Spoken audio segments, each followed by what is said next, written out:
इबादत रमज़ान शरीफ में दो इबादत में सबसे बड़ी हैं कि एक तो कसरत से नमाजें पढ़ना, इसमें तरु अलिफा की नमाज भी शामिल है। इसके अलावा तहज्जुद की चंद रकात हो जाती है। फिर इशराक, चाश्त और अदामैन का ख़ास तौर पर एहतमाम होना चाहिए। दूसरे तिलावत कलाम पाक की कसरत, जितनी भी तौफीक हो भी कलाम पाक पढ़ने से कई फ़ायदे नसीब हो जाते हैं।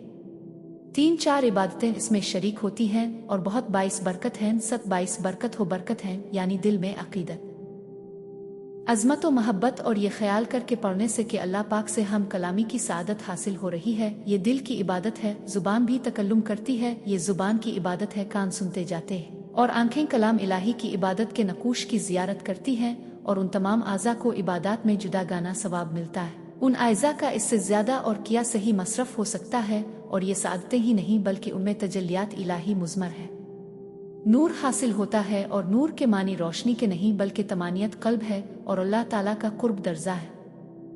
जब तिलावत से तकान होने लगे तो बंद कर दें और फिर चलते फिरते उठते बती कलमा तैयबा का दर दरके 10-15 115 मुरत्तब अला इल्ला लिल्लाह एक बा मोहम्मद रसूल अली इल्ला एम पढ़ते रहें। उन मतबर्रिक अय्याम में अगर जिक्र अल्लाह आदत हो गई तो फिर इंशाअल्लाह हमेशा इसमें आसानी होगी।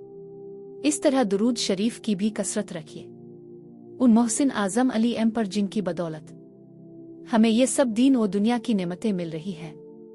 इस्तिग़फ़ार जी भर कर तो कर चुके, फिर भी जब याद आ जाए चंद बार कर लिया करें। माजी के पीछे ज़्यादा ना पड़ी और मुस्तक़बिल को सोचने। मुस्तक़बिल यही है कि अल्लाह ताला की ताअत और इबादत में ज़्यादा से ज़्यादा वक्त गुजारे। इस तरह एक मोमिन रोज़ेदार की सारी सातें इबादत में ही गुजरती है। अल्हम्दुलिल्लाह अली ज़ालू। अगर तुम किसी दफ्तर में काम करते हो तो तहिया करो तुम्हारे हाथ है। जुबान से कलम से खुदा की मखलूक को कई परेशानी ना, हुक्स को धोखा ना दो, किसी नाजायज गरज से किसी का काम ना रोको, कोई बात शरीयत के खिलाफ ना हो, रोके रखो अपने आप को।